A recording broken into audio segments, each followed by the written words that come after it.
Hey everyone, I'm Dr. Kelly Starrett. And I'm Juliette Starrett. And you're listening to the Ready State Podcast. You got it. You better stop it. This episode of the Ready State Podcast is brought to you by our friends at Momentous. Look, if we delve back into all cultures, you're going to see that predominantly the recommendations and the universality of those diets are cook your meat on the bone. If you're eating meat, cook it on the bone. And you're going to see that a lot of those cultures, basically all of them, eat all of the animal. That means they eat the connective tissue, they eat the skin, because even though I don't like to do that, I understand what that's about. It's about getting enough connective tissue, collagen in your diet. One of the things we've come to understand about how the body works is that the first adaptation to exercise is not that your muscles get strong, but that your body starts to reinforce the collagen structures, the support networks of that muscle. It makes sense. You have a bigger frame, then you can build the bigger engine. So, in short, all you have to do is eat tons of collagen all the time. The problem is most of us don't have access to that level of collagen, or we can't eat the bone broth or do that enough. So, I am a huge fan of adding vitamin C and collagen into your program. Why? Because it's about ligaments, it's tendon health, and it's about the structures of your musculature. It's about supporting all of the big engines. One of the easiest ways to do that is to supplement it. Our friends at Momentous have the best collagen on the planet with vitamin C already in there, so you don't even have to add it. You don't have to have the orange juice in the vitamin C. Lots of ways to get it through their products. I'm a huge fan. It's been part of my daily routine forever. To learn more, go to thereadystate.com/momentous. Now check this out. Use code TRS for 20% off your first order. Again, that's code TRS for 20% off your first order.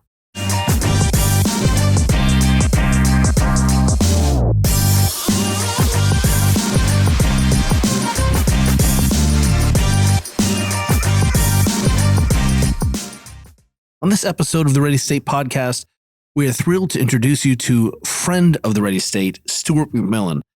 Coach Stu is the co-owner and CEO of Altis Track and Field. He's been a professional coach for over 28 years and has worked with professional and amateur athletes in a variety of sports, all over track and field and Winter Olympic sports as well. His focus being on power and speed development, he's highly influential to my thinking about these crucial aspects of human function. He has personally coached over 70 Olympians at 7 Olympic Games. This will be his 8th Olympic Games coming up. Over 30 of whom have won Olympic medals. It's sort of bananas. Of all the Olympic coaches I know, he has the most Olympic athlete medals in that group. He's humble about it, but it's impressive. Stu has worked as part of the national governing bodies in 6 countries and has been part of or led ISTs in the United States, Canada, and UK. That's integrated support teams, all the people that help support coaches and athletes. He's had the unique experience of coaching at 3 home Olympic Games, having worked with American athletes in 2002 in Salt Lake City, Canadians at 2010, and with the British in 2012 in London. Most recently, he coached British sprinter Jody Williams to a 6th place finish in their 400 meters at Tokyo. Stuart has been at Altis in Phoenix, Arizona since 2013. They just recently moved the whole operation to Atlanta. Again, understand that Stu is one of my favorite coaches on the planet. He's part of my coaching pedigree, and I am thrilled to bring you this conversation. Stu, welcome to the Ready State Podcast. I just want to start by saying that this is the first time you and I have actually met, although you and Kelly have known each other for an age. And I'm just wondering if either you or Kelly can talk about how you guys first got to know each other. Just the backstory a little bit. Do you guys remember? Oh, boy. Man, no. When you separate 2 elemental particles at the beginning of the universe, or maybe that's too esoteric. If there's a big bowl of milk and there's 2 Cheerios, eventually they're going to bump into each other through Cheerio magnetism. It's a phenomenon. I think let me just say that. I think David Deutsch actually talks about Cheerio magnetism in his latest book. Yeah. Oh, excellent. Yeah. It's a real phenomenon. Maybe it's a law of affinity. It's hard to be. I think if you're a coach currently who's serious and you're not looking at track and field as our elemental roots of movement, of training, I mean, that's where most of our understanding has come through. It's impossible then, if that's true, to not understand the coaching lineage of Dan Pfaff and the coaches around him. And then that leads you right into Altis and the work done by you and your staff. So I think I've been Altis and Stu, Dan Aware for a minute. I think that's where I became, and I'm not sure what the next step was, but I've been following your work forever. Yeah, back at you. Before I comment on that, is it FAF or PAF? That's a question I've actually never asked Dan. I've known Dan for Kim 30 years. Well, or Basinger. But you're German, right? So you are actually somebody I could that's true. ask this question of. FAF. It'd be FAF. Yeah. FAF. Like Pfeffer. Hassan Like Pfeffer. Pfeffer. Yeah. But, he at some point, someone came around and was like, might have been not FAF because they were trying to drop the German. Yeah. But I don't know. Maybe. I'm at this point, I think I'm afraid to ask the master himself how to pronounce his last name. Yeah, Just maybe text after you've known someone for 20 years, it's a little long. Well, I say coach. Maybe it's too late for that question at some point. Yes. Okay, so moving on, Stu, sorry. Can you tell us, because I am not sure everyone in the audience knows, what is Altis? What is it that you are doing and at Altis? What's your relationship to Altis? Well, first of all, thank you so much for having me on. Finally, I've been a big fan of the pod for season 4 you guys are doing? No? Season 3. So 5, 6. Yeah, it's been a while. Yeah. The syphilis is eating my brain away, so I actually can't remember. And I'll be honest with you, I've been a little bit upset that I didn't get an invite until like year 9 or whatever year you're on, but that's okay. Wait, hang on. It's actually better for you because, I wouldn't say we're great at this, but we are getting better. We're getting better. You're really good at it. You are really good at it. Kelly is getting better. Yeah. Yeah. We did, for everyone listening, we'll get to some meat in a second, but I did try to interview Stu, and you were at the Summer Olympics, and we tried to have you on, and we just couldn't make it work. So we did try to do some of that because people don't understand, and I hope we can get into it because we're staring down the barrel of an Olympics. I don't think people really understand what that means, and I have a couple things I want to follow up on that. But anyway, please start with what is Altis, and who are you to Altis? Yeah, it's well. First, I'm one of the co-owners, so I own the company with my 2 business partners, Kevin Tyler and Andreas Bain, and I'm the CEO, and Kevin is the president. And we bought the company from the founder of Altis, John Godina, back in 2017. And we started off as a track and field company, and it was founded by John, who was a former elite throws athlete from the U.S. I think he's got 2 Olympic medals and 2 or 3 or 4 World Championship medals. And he started this company back in 2008, where he identified basically a real lack of high quality coaching in the throws, specifically in the U.S. And a real lack. You mean shot, discus, hammer? Yeah, shot, discus, and hammer. Yeah, not jab. I think he just the heavy throws, I think you call them. So, and also a real lack of quality coaching education in those events. So he started a company called the World Throw Center back in 2008.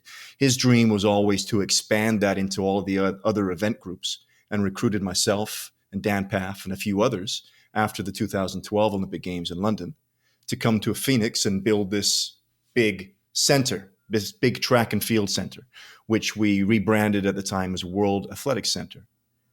So we started off that way. We had 120 full-time athletes with us in Phoenix, 14 coaches, 8 therapists. Wow. Total chaos, absolute chaos. I don't know if you came that year, Kelly, but it was a lot of fun, but it was totally chaotic. And we found out pretty quick that chaos just wasn't manageable. It wasn't sustainable. And we, dropped our numbers to 60. And now over the course of time, we've got 30 elite full-time track and field athletes with us. But we started off as a track and field company and doing a little bit of education on the side, essentially. There's a lot of coaches would always come to, whether it's the side of the track that Dan would be coaching on over the course of the last 20 years, or maybe over the course of the last 10 or 15 years with me, coaches would come and visit and say hi and sort of just, pick our brains, quote unquote, for, a day or 2 or a week or whatever. So we started to, put a little bit of a structure to that and invite coaches out to Phoenix to spend a week with us. So we started this coaching program, and that really took off. So what essentially started off as a track and field company that did a little bit of education on the side kind of flipped over the course of time. And we're now more of an education company that does track and field on the side. And we've gone in heavy on the digital space, with using yourself and my buddy John Berardi and a few others as models of people who are doing this really, really well. And we've gone into that sort of digital coach education space pretty heavy over the last sort of 4 or 5 years now. And that's about it. And then very recently, we moved to Atlanta. We were in Arizona for 9 years. That was long enough. Hot enough. Long enough and hot enough. It's a long time to be in Arizona. I was ready to leave Arizona after 3 or 4 years. It's a great place for sprinters to train for 7 months of the year. It's not a fun place for anybody to live for 4 or 5 months. And we got to that point where it just became harder and harder for us to recruit athletes to live there. It was harder and harder for the staff's family to live there in the hotter months. It's easy for me, during the hotter months in Phoenix. I'm usually in Europe or at competitions around the world, so it's not a problem for me. But it just made sense for us, personally and as a business to find somewhere else to be. So now we're in Atlanta, trying to make a go of it here. So I have like 50 questions about Altis, but you piqued my interest when you said that you met Dan at the 2012 Olympics. So I assume you were coaching there and had a pre-Altis life as a coach. Can you tell us a little bit about that? And did you get your start as a competitive athlete yourself? Okay. So I met Dan in 1995, a long time ago, when I was I think I'd started coaching in 92 seriously. Like in 92, I figured, all right, this is what I want to do. And I was friends with a Canadian sprinter named Donovan Bailey, who was being coached by Dan. Donovan said to me one day, if you're really serious about this coaching thing, you need to come down to Texas. My coach is pretty good. So I got on the plane. I went down to Austin, Texas, where Dan was coaching at the time with a group of, small group of athletes, maybe 5 or 6, and spent 3 weeks there in 1995. And that just changed my entire life. I saw at that point, and I often say this is a blessing and a curse for me in the same way, that it was a blessing that I see elite world-class coaching up front. And I could see, okay, this became sort of a lighthouse for me. This was, all right, this is what I want to be. This is who I want to be. This is how I want to do it. But it's a curse as I had to go back to Canada and try to do that by myself in a Canadian sports system in Calgary with a bunch of athletes who weren't at that level, with a bunch of people that weren't at the level that Dan was working with down there. So it was very, very hard for me. And I want to jump in and just say, for everyone who's listening, this is really pre-internet and it's different. Like the coaching sort of associations, to be able to drop in the transparency of the good teaching that's happening, connections. It's really difficult to create that world-class coaching community. I mean, you had to do that from scratch. Yeah, I got lucky. We definitely did have to do that from scratch. And I was very lucky that I was based in Calgary, which, as you know, was host of the 1988 Olympic Games. And from the legacy of those games, they built some amazing facilities and were able to recruit some amazing people to come and work there within what's now the Canadian Sports Institute, and at the time was the Canadian Sports Center. So there's some really, really smart sports scientists. There were some really, really good, sports medicine people. And there was a really young and burgeoning group of super creative and super curious strength and conditioning coaches in a world that didn't really even exist in Canada at the time. Matt Jordan came out of there. Nick Ward came out of there. Scotty Ma came out of there. I came out of there. Charles Poliquin was there at the time. Andy Barnett was there. It was a really, really rich environment to sort of learn this trade. So I was super lucky. But you're right. There was no internet at all. So when I'd go down to, that first trip down to Austin, Texas was the first of 4 or 5. The next 4 or 5 years I would go down there. And any interaction I had with Dan thereafter was a phone call. And, this is how I got to know Dan, and something we were joking about before. I'd call up Dan, and Dan is very, very thoughtful. super thoughtful, and he'll pause between sentences like anyone. You've never met anyone who could pause like Dan.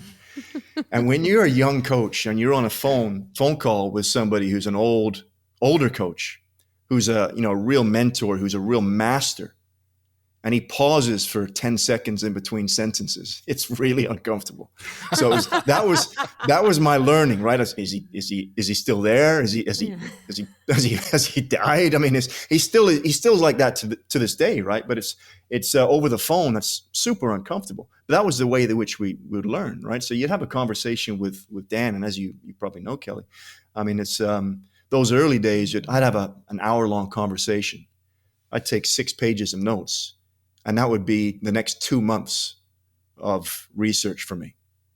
I mean, that was the power of really having a high quality mentor like Dan Paff was so important to the development of not only me, but hundreds of coaches around the world at the time. So it's I will say that his coaching, I would even put myself as part of his coaching lineage. Like when people are like, how do you know some of this, what you know? And I'm like, well, let me show you where I've gone.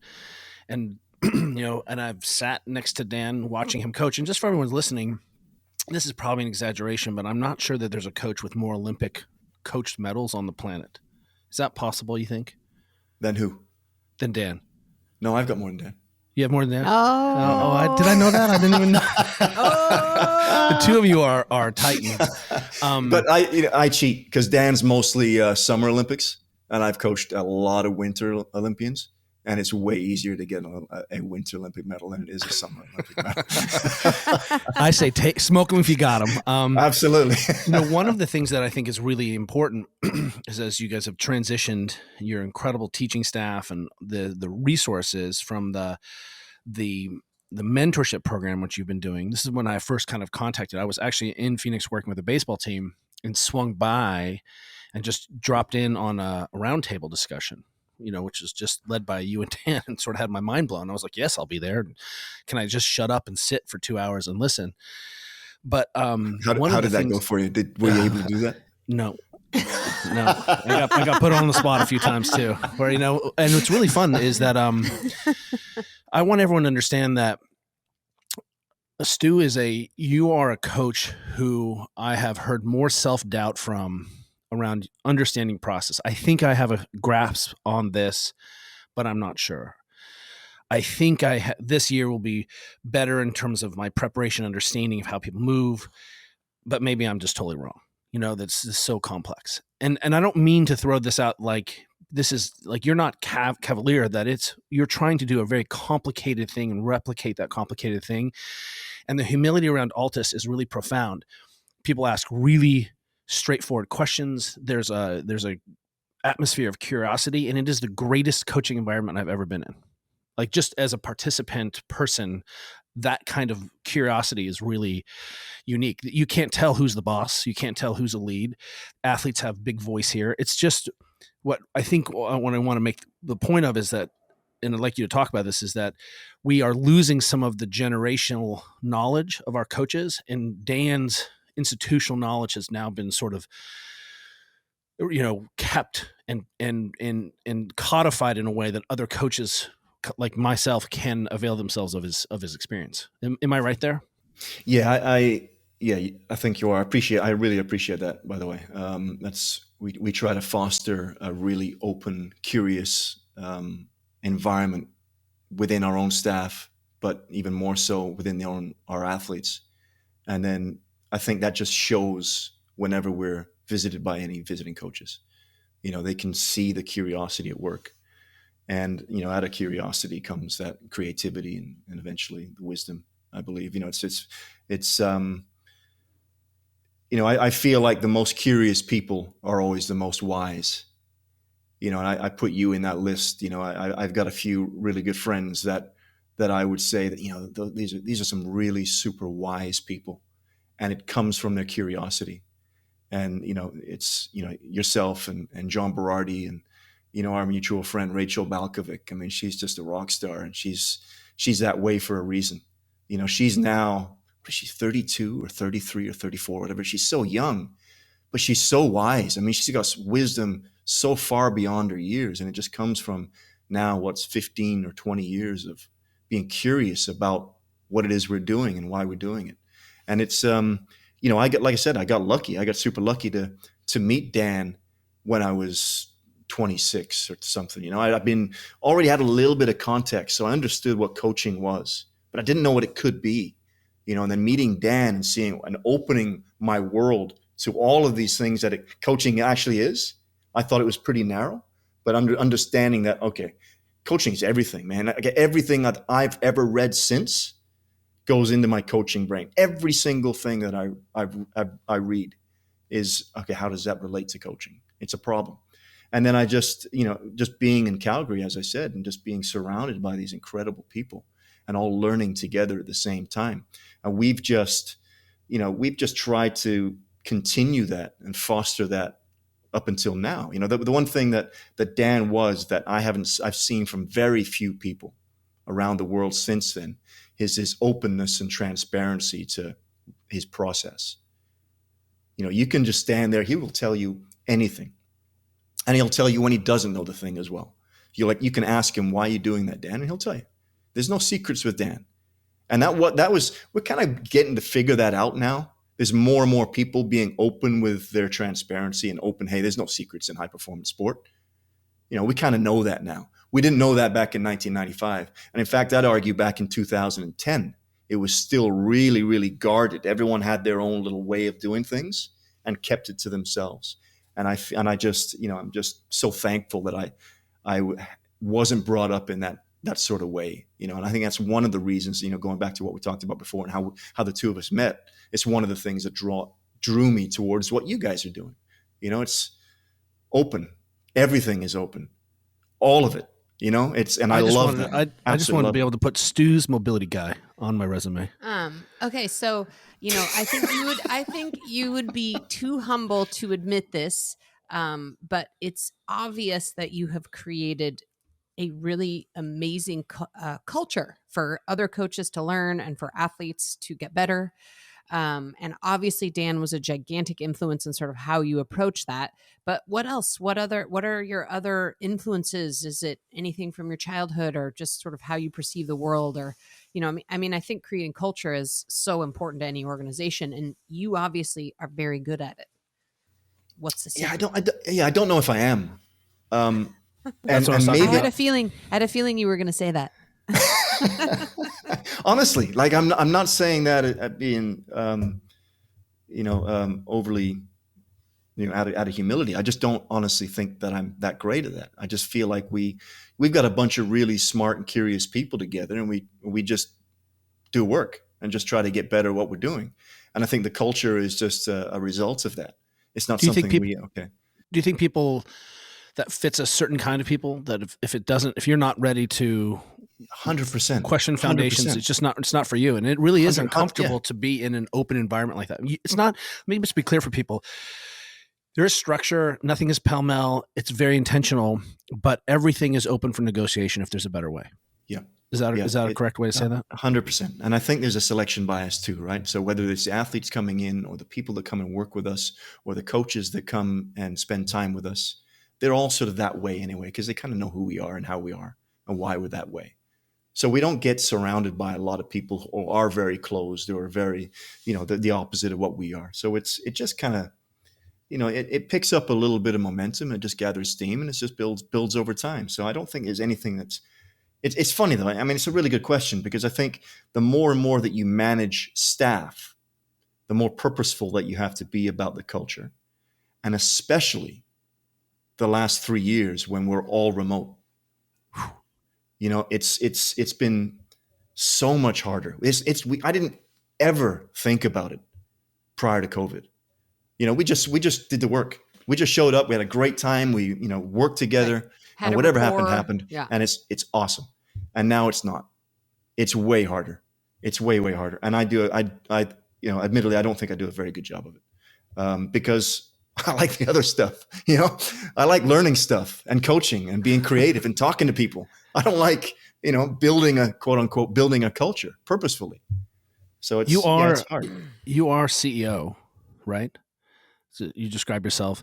How was that transition from going from, sort of head coach to now you're in charge of the health of an organization. Did you feel like you were prepared as a coach role to step into that sort of executive role, or have you had to sort of stretch, and has that made you a better or worse coach? Yeah, really good question. I think initially it made me a far worse coach, because I'm essentially doing 2 full-time jobs now. And you can do it if you really know what you're doing with both of them. I don't. But I don't know what I'm doing with either one of them. Like, I'm pretty comfortable with my coaching now, almost 30 years in. I'm still learning. I'm still trying to get better at it. But, if we're truly lifelong learners, quote unquote, we are spending time trying to become better at what we're doing. So we're never really settled and happy with it. So that's a full-time job for me. And then transitioning into now being a leader of this organization, and having, needing to make enough money so we can pay people every 2 weeks. That's super challenging, man. I mean, it's really, really hard. And I'd say for 2 years, my coaching suffered. So we bought the company in August of 2017. In 2016, I had, I think 14 athletes at the Rio Olympics from 13 different countries. They won 5 medals. It was a great year for me as a coach because the athletes did well. I feel like I did a really good job of coaching in 2016. I feel like 2017 was my best year as a coach ever. I had 3 of the top sprinters on the planet. They were winning most of the Diamond Leagues. All 3 of them were in the top 3 in the world in their events. I had a really good year. And then we bought the company. And 2018 and 2019, I struggled. I really, really struggled. And I tried to go about coaching in a different way. So I don't know if you're much familiar with the sort of your typical English football Premier League manager system. So often the manager isn't the one that does a lot of the coaching. The manager manages a lot of different coaches. It's like head coach in NFL, right? The head coach doesn't do a lot of the daily coaching. He relies on his position coaches and so on. So in 2018 and 2019, that was what I thought I would transition to. All right, I'm almost 50. I'm now a CEO, an entrepreneur. I got to make sure that we're still making enough money here that I can pay people. I don't know if I can do a good enough job of both of these things at the same time, but I have some really talented staff. And I feel like I can manage this staff in such a way where it can give me a little bit more time. So I started spending less time in the weight room, for example. I would rely on the strength coach to do the entirety of the supervision of the weight room sessions. I started spending less time at the table working on athletes, or being a side jazz or one of the other therapists while he or she was working on athletes. And my coaching then just became just being at the track for the most important sessions. And you could probably guess how that went. I've got some really talented people, right? Really talented people. But at the end of the day, the athletes were moving to Phoenix to work with me, and not the talented people that were working with me, even though they were doing a great job. So it strained the relationships between myself and the athletes. It became more and more stressful for me as a coach to try to reignite these relationships. It really hindered my ability to try to learn how to be a CEO on the job. It hindered my ability to relate to the staff and manage the staff properly. And I'll be frank. I mean, we almost went under. We were almost 7 figures, almost $1 million in debt. And it was it required a lot of soul searching and some real grinding, some hard work between myself and some really good people for 2.5 years to dig ourselves out of that debt and to figure out, okay, can I do this? Should I just go and coach somewhere, or can this thing be sustainable? This Altis thing, where we're trying to build this center for athletes to come and perform elitely, and this education center that coaches can come and learn from us. Can this actually exist? Because it's never existed in track and field. No, it doesn't. What we're trying to do here is there's a reason why it's hard, because it's never, it doesn't exist ever. And everyone And told us you're not backed by a university. We're not backed by anything. It's a for-profit company, and we've got no sponsorship, no nothing. Every cent that we make goes back into the staff, and we've got to make sure that we're paying the bills. It's a real challenge, and So to get back to your question, I feel like 3 years after that, I started figuring out, okay, I'm getting better at this. So about 2020 was, and maybe that was partly due to COVID coming in and not being as That big. certainly did not help. Well, That cannot have helped. Sure. Well, it didn't help our business, but it helped in the ability for me to manage my time, because all of a sudden I don't have any athletes to coach. So now it's just about the business. And you know what? I don't know what it was like for you guys, but for 4 months from March, April, May, and June, we were killing it, because everybody's at home. Everybody's at home and they're wanting to educate themselves. And then we already had a platform and we had programs. So the sales of our education programs were 10x for a couple of months. And we're all right, this is great. Yeah, we had a really good year in 2020 as well, not two. Yeah. And it was so hard for all of us to gauge, right? Like, can we keep up this trajectory? We're pretty sure we can't. We think it was a weird little blip in time. But man, it felt good to already be an online business that was established in that moment, right? Like we felt very lucky that we had done that transition. I mean, we had, gone online basically in 2013, but, we saw people in our industry just scrambling to think, oh no, like I'm not online in any way. Let me ask you this. 100%. For you all, the Olympics are a big event. I don't think some people may follow track and field in the Diamond League and sort of the international track and field scene, but a lot of people's exposure to track and field and some of these events, even like bobsleigh, is when you currently have athletes there. Look at you saying bobsleigh. It's actually like correct. A boss. I've learned. So really? Are you going to say bobsleigh in America? You're in America, man. I know. Really? Bobslayer. I think it's just better. I just don't want to get in trouble with my international friends. The Olympics were shunted for a year. Every athlete I knew suddenly was caught in the middle of uncertainty. Every coach wasn't getting paid. Like, it was chaos in the middle of your sort of master program. How did that go? Yeah, it was challenging. I would say, so I used to coach a former bobsledder, because he's American. His name is Steve Messler. And Steve went to 3 Olympic Games, and he finished his career with a gold medal in Vancouver. And then shortly thereafter, he became a board member at the USOPC. So we had some insight into what was going on and what could potentially happen with the games that many other coaches around the world didn't, and many of the athletes didn't. So we were kind of ahead of the game. We knew that these games weren't going to happen weeks, maybe a couple months prior to everyone else. So at least we got a bit of a head start into, okay, what are we going to do? We know that we're not going to be these games aren't going to happen. So does that mean that we train all the way through anyway and get ready for the next year? Or does it mean that we take a break? Or does it mean that we send everyone home and let's not worry about it? So at least it allowed us to be a little bit less reactive and a bit more, we could plan ahead a little bit here. So from that respect, we definitely had it easier than many. But we are a very international group. We've got, as I said, in 2016, when we had 120 athletes, they were from almost 40 countries. 37 countries were represented in our roster. And even going into COVID, I think we had 27 athletes from 13 countries. And as you know, all of these countries have their own different COVID rules.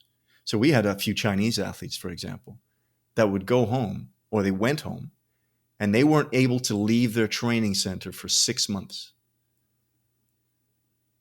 So they had the apartment within the training center, they had their canteen, so where they got the food, and their training, and that's it They 6 could months. not leave for 6 months. Is that There a were coach's coaches- dream or a coaching nightmare? Oh, it's an absolute nightmare. It's like a summer camp gone Oh, bad. where you Yeah. just don't even have humans anymore. You just have people who, rinse, Right. wash, repeat with the uncertainty of what's going to happen or not. I think it was 6 weeks or 2 months. The first 6 or 8 weeks of that is because we still, at that point, didn't really know what was going on, right?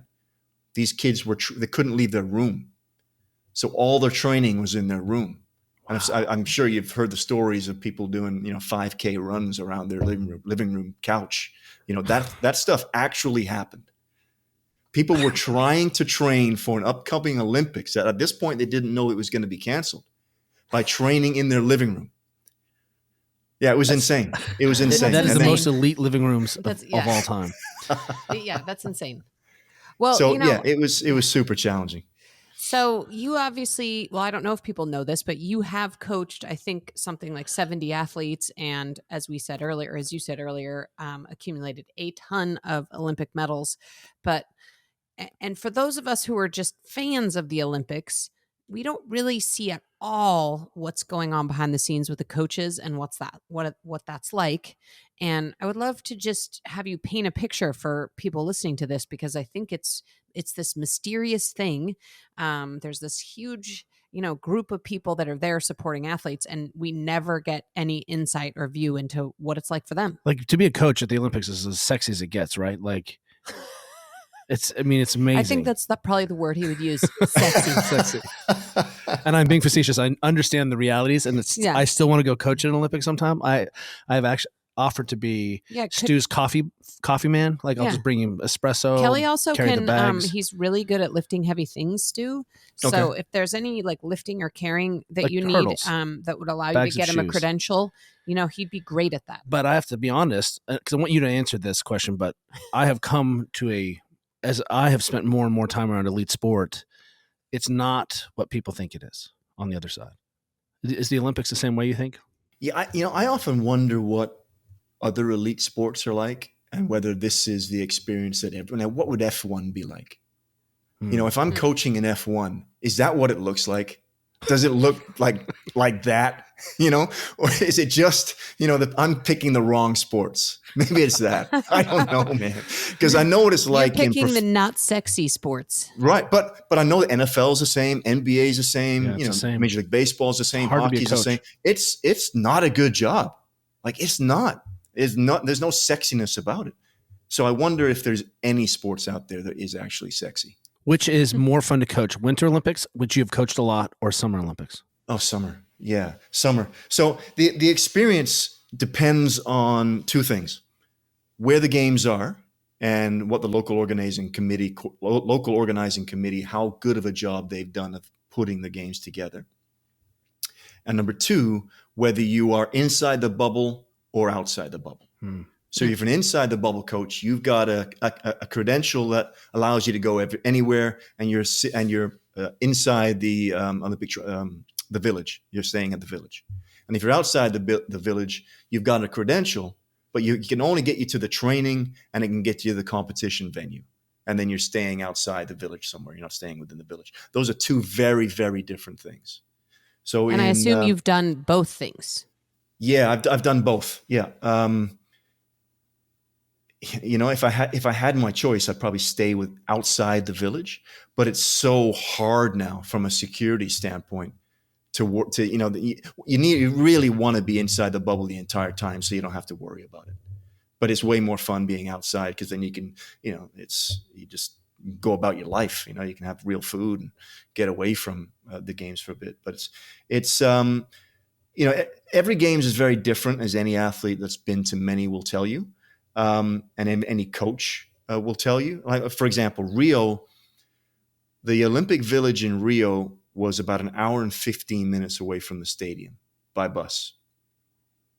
And I feel like I was, and it's, it's a few years ago now, but I feel like I was on that bus at 9 a.m. every morning and returning back to the village about 11:30 p.m. every night.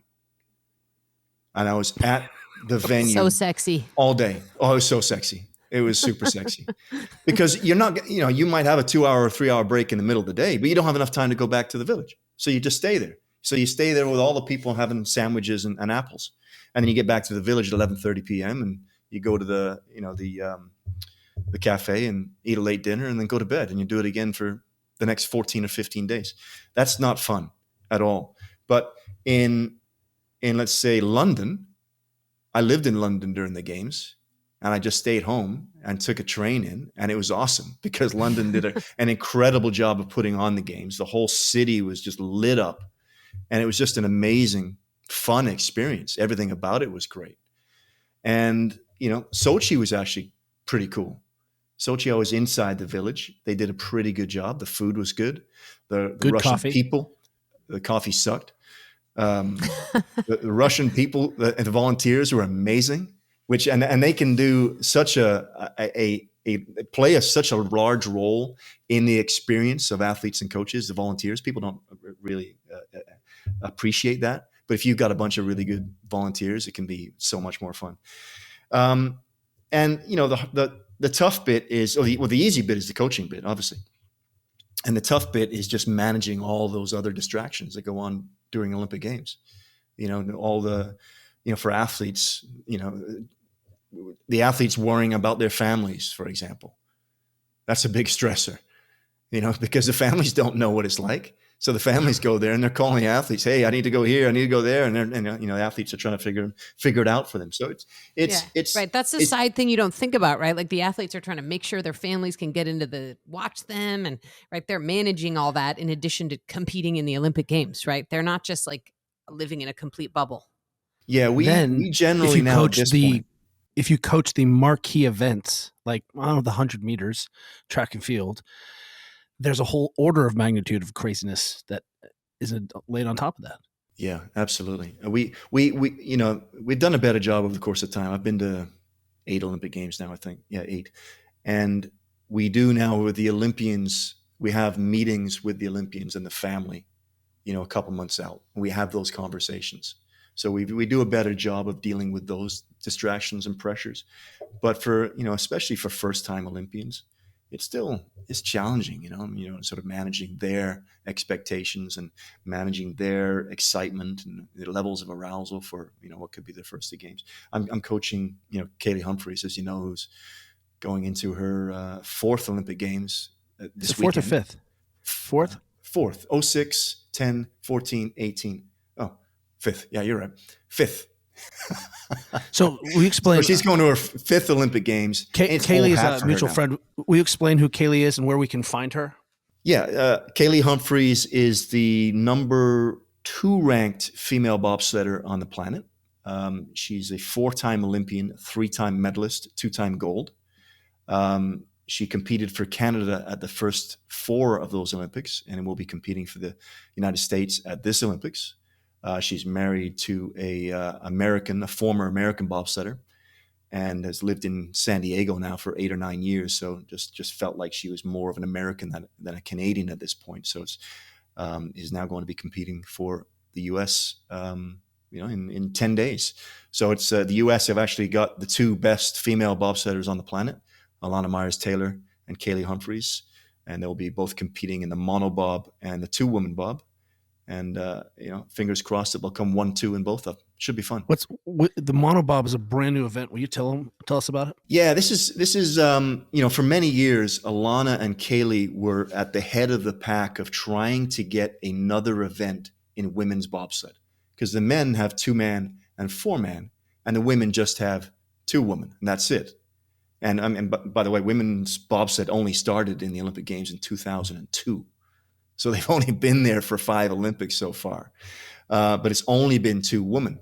And so for a few years, Kaylee and Alana really tried to push towards getting 4 women in the Olympics. It's a really challenging and difficult thing, because there's just not enough female bobsledders, especially from some of the smaller nations, to be able to put together a competitive field in 4 women. So what they decided to do a few years ago was to have a 1-woman bobsled. So built these special purpose-built single bobsleds. They weigh about 300 pounds, right? Yeah, I think they're more than that. I think they're 330. They're 155, 160 kilos, or whatever that is. Yeah, they're heavy. They're almost as heavy as the 2-woman, and they just don't articulate. So where a 2-man and a 4-man bob articulate, where the front and the rear runners are separate, and there's an axle in between, and there's an articulation point. The monobob, there isn't. So you still drive it with the same apparatus as what's called D-rings in the front of these sleds, and you drive yourself. But you just push it yourself, and you jump in and you drive it yourself. So that's I'm looking forward to it. It should be really fun. I can't wait. So I just had to tell you a quick story. Speaking of our conversation about things not being sexy, and that is that our little daughter, Caroline, is 13, and she was invited to train at a water polo camp at the U.S. Olympic Training Center in Colorado Springs. And she had a total ball, by the way, but I think she got a little bit of insight into sort of like the Spartan way of life.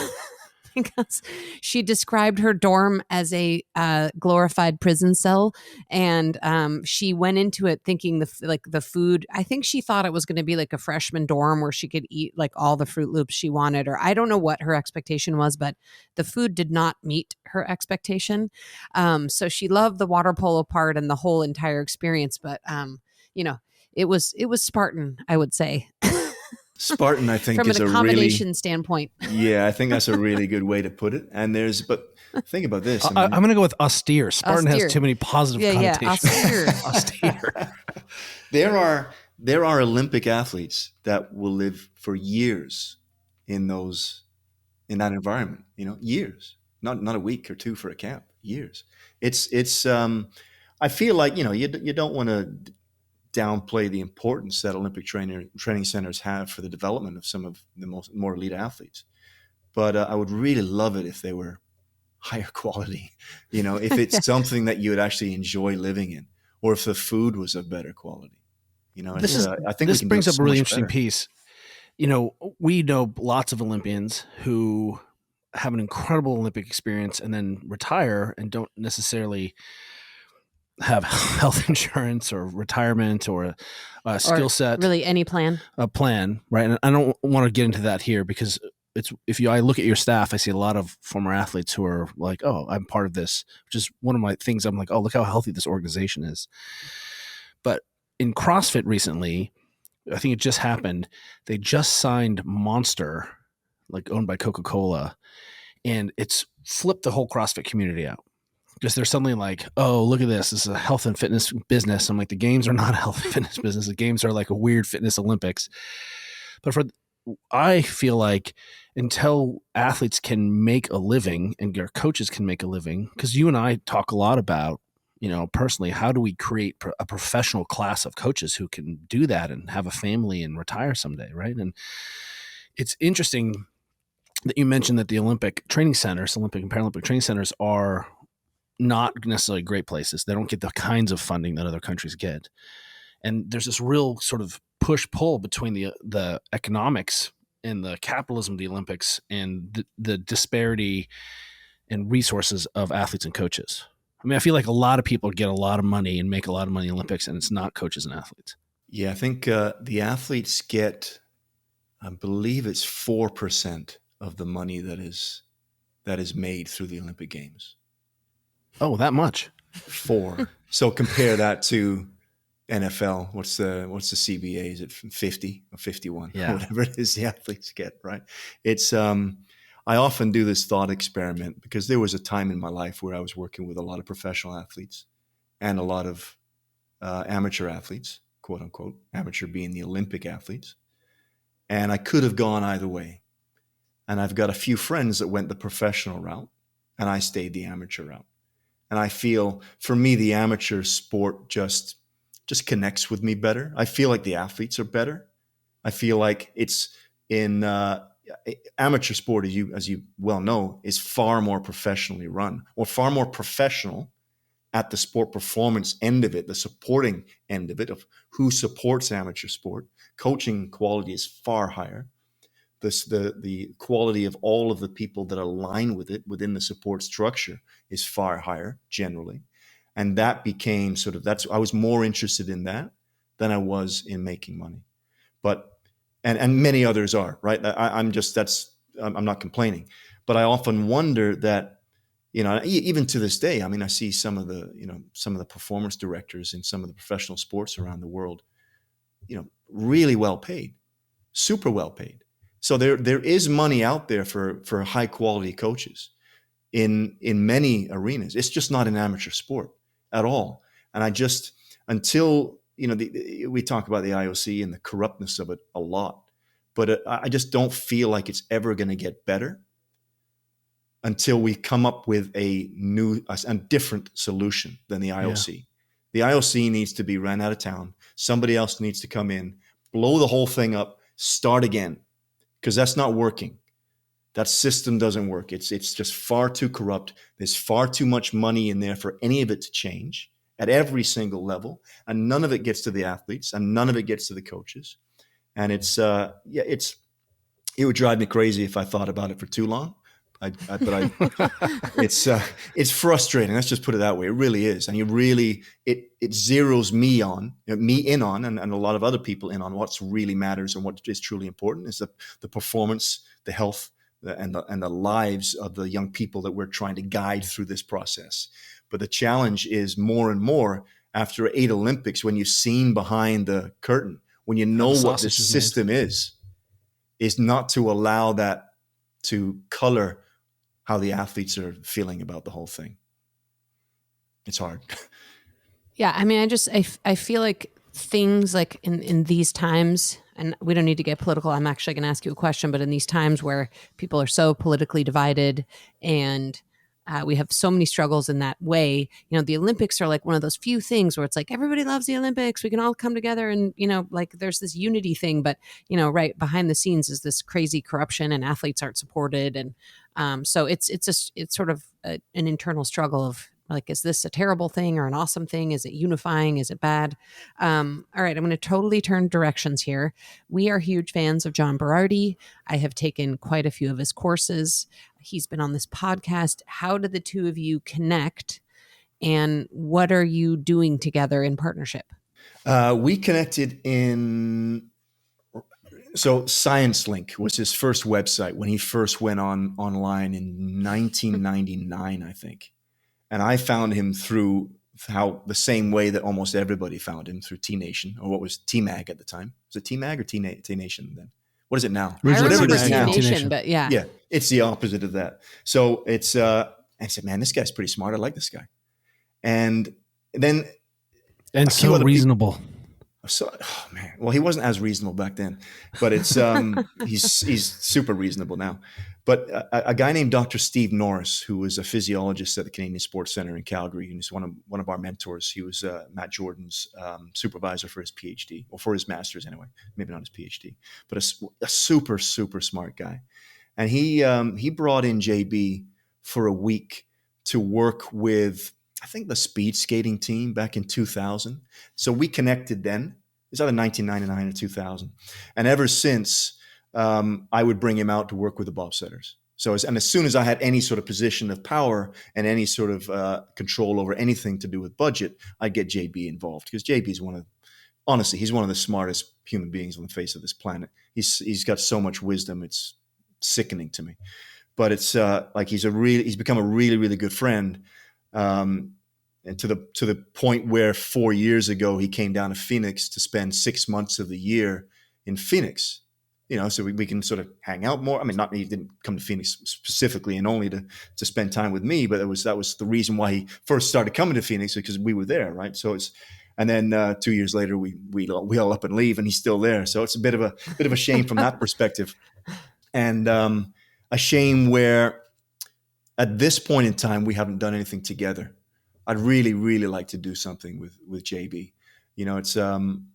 I got him doing things with, the athletes I was coaching over the course of time for probably about a decade before PN blew up, like really blew up. And that's performance nutrition for everyone.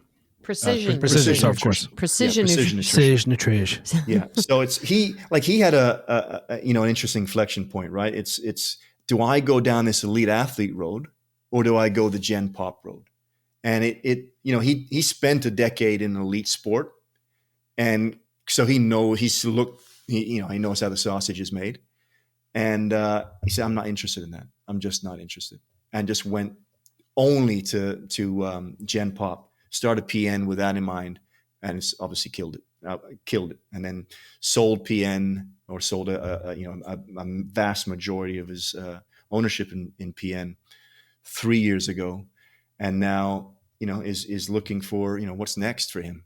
It's and we've talked about that a lot, and I'd love to do something with him. JB, if you're listening, let's have a chat. Let's have a chat and let's Like, do JB, something. if you're listening, I'm right over here in Atlanta. It's interesting that you mention how often people cut their teeth on the bleeding edge of sports performance, human performance.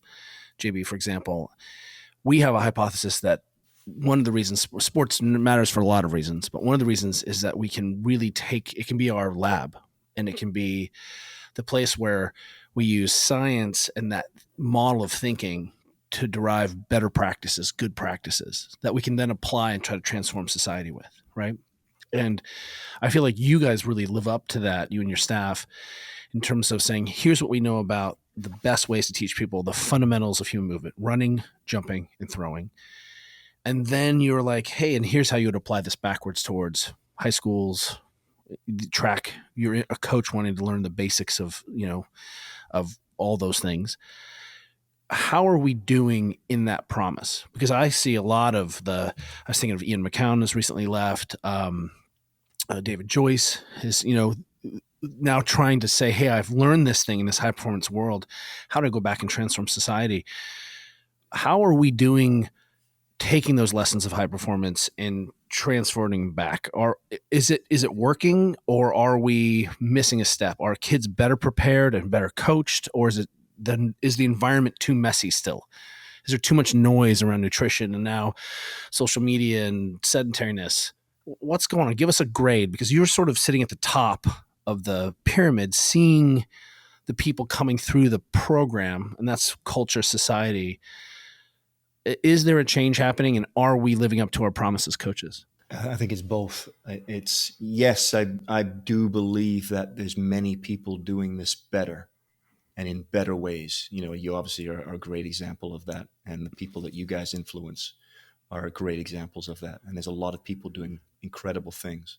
But I do also think that the chaos and the noise that's just increasing over time, our increasing inability to actually think critically about anything from a societal standpoint is making it harder and harder and harder, because all that is doing is just opening up this binary black or white type thinking that just permeates everything in society, including sport, performance, health, whatever it is around that.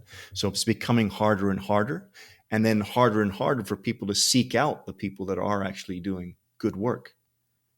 And it's so I find, on a whole, I think we're probably doing worse. I don't know what you guys feel, but I feel like from the outside looking at the rest of this, I feel like there's far more knowledge than there ever has been. We have a far greater understanding of what it means to be a healthy, well-performing, high-performing human being on this planet. But are we healthier and more high-performing? Clearly, we're not. Right? We're not. No, my take on it is that we've done a good job making the best people better, and that we've also done a good job making the people who have sort of like a personal interest in, or like proclivity towards taking care of their health and wellness. I kind of hate that word, but we've made those people better. But that's just this little sliver of people, and the rest there's too much noise and too much chaos, and people are like, I've tuned it out, or I can't deal, or I don't know what to do. I know I should do things.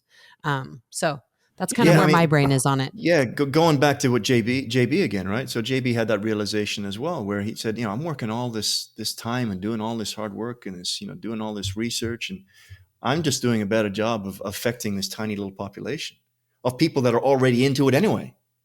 I need to get to that vast amount of people that don't know that they need this, that, everyone knows, the analogy he gave was everyone knows the difference between an apple and apple pie. But knowing the difference doesn't stop you from eating the apple pie. So how do I then get people to eat apples and not apple pie? And that's off of that question, PN exploded, right? That was their niche. That's what they figured out, how to get people to eat apples and not apple pie. And it was all about transformation rather than information, right? So it's for me right now, we're still in this, we're still sorting through all of this information, or the giant population is, and we're not really being transformative about any of it.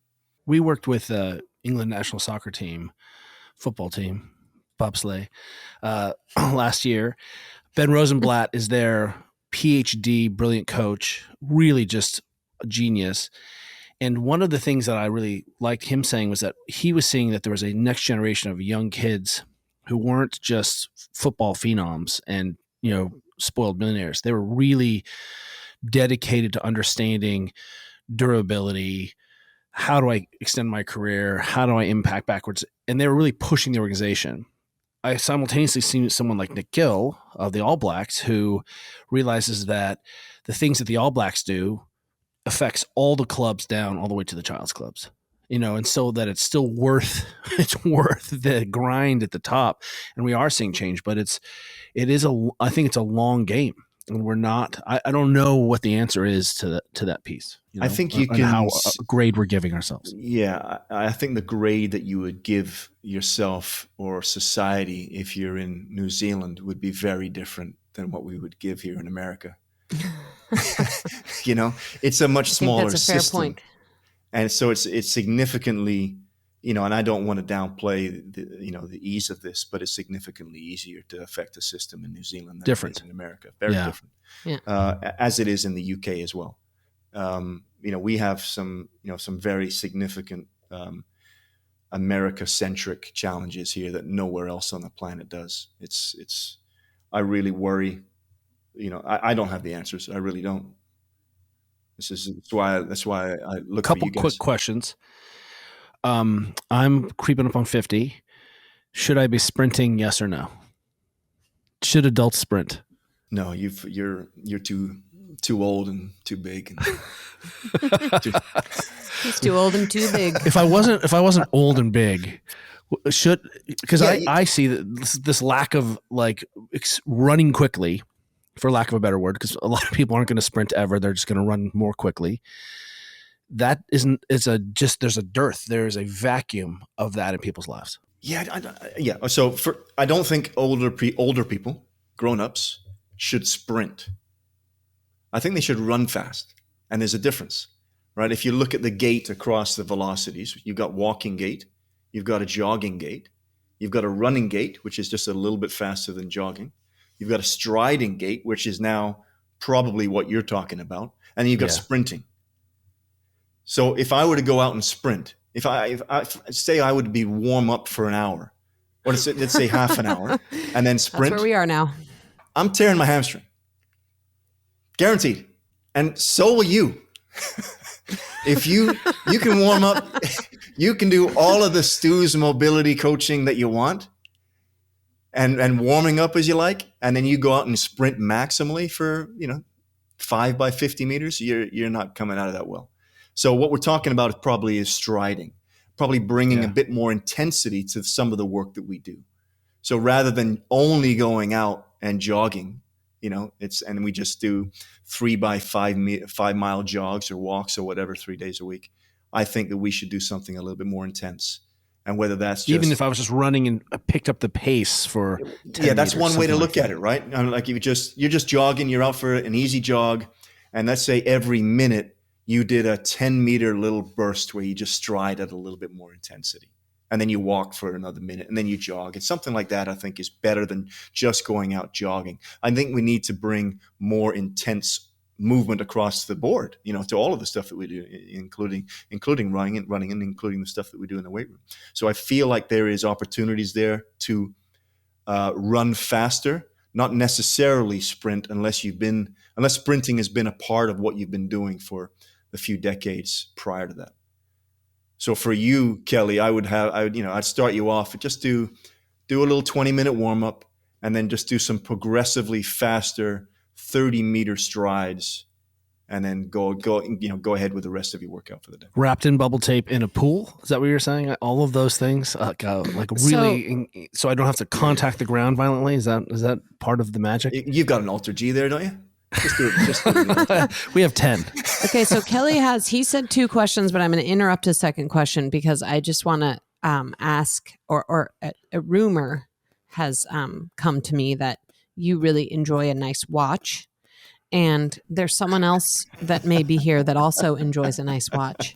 So I'm wondering if that's actually why you guys found each other and became professionally friendly, is this watch thing. And if you could tell us a little bit about this and why. It's not just watches. I don't own many watches, but it's a nice watch. I wasn't talking to you. And coffee. I wasn't even talking to you. On coffee. I want to hear what Stu has to say.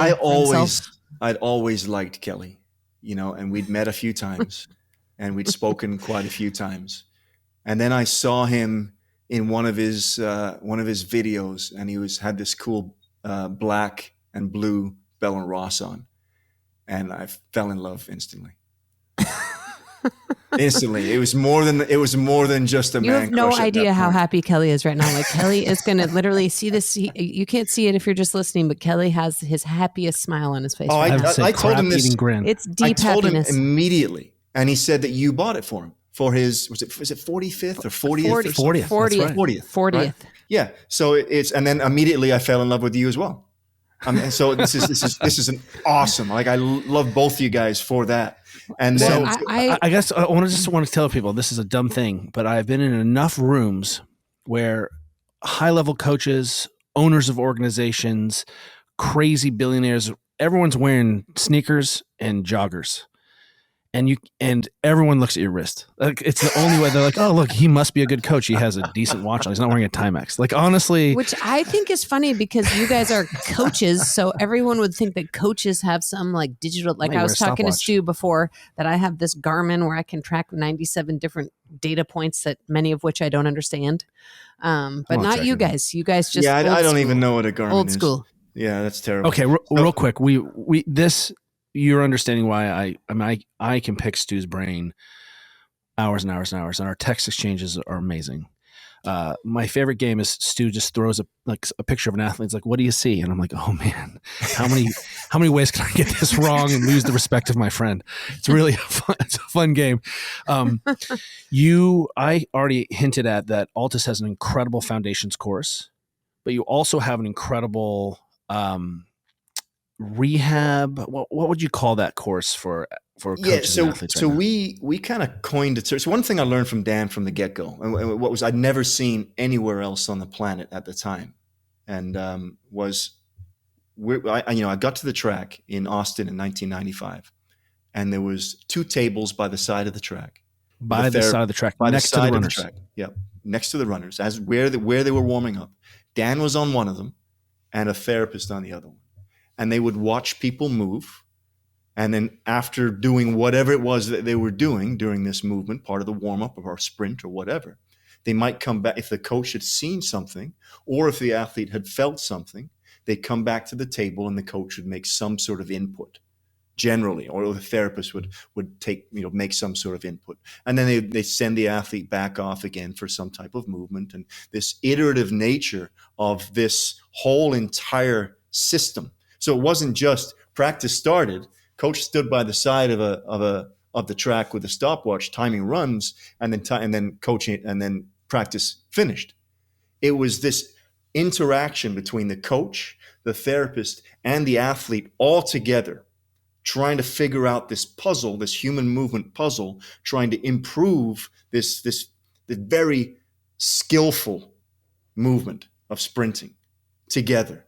So it was that was the biggest thing that I took away, was this triad, the coach, athlete, and therapist triad, and the importance of this.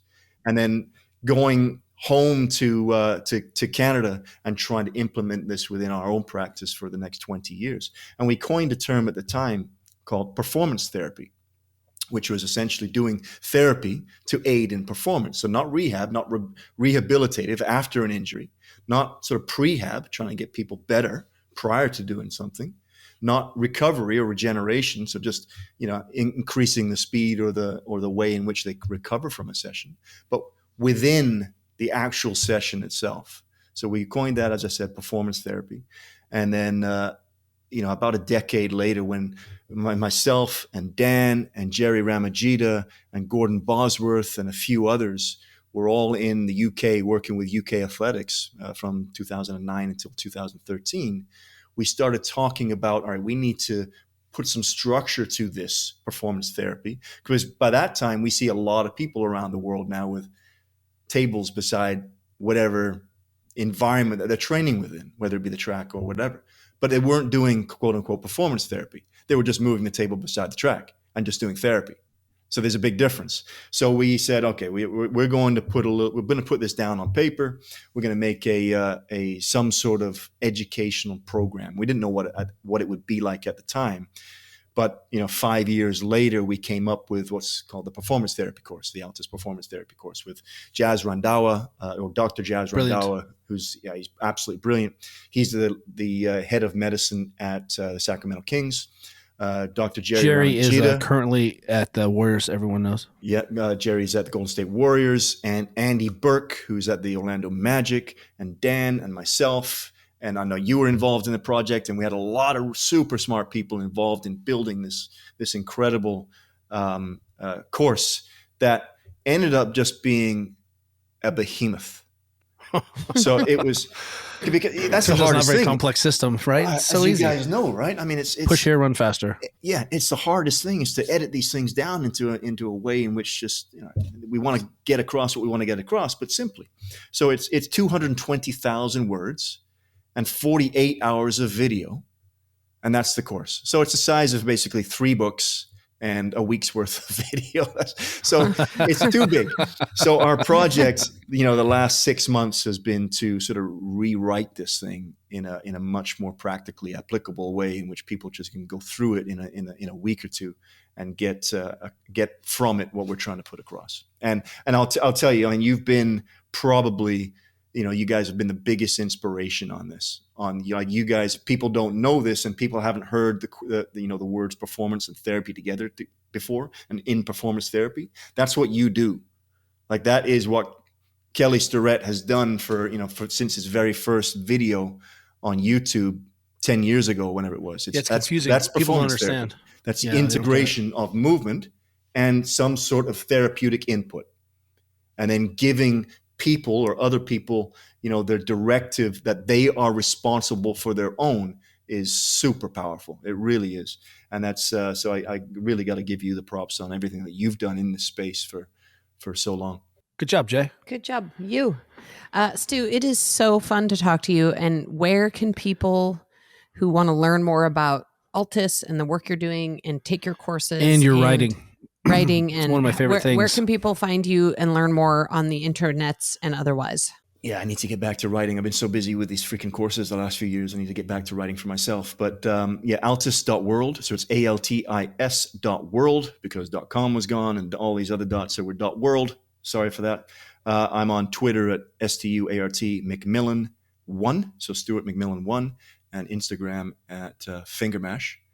And Altis is Altis across Finger. That's right, Finger Mash. And definitely give Stu a follow, because it's so much richness. It's like a little daily dose of understanding how people move, and it's great. I mean, it's one of my favorite things as a coach, is be able to just drop in and be like, oh, I don't understand anything. It's great.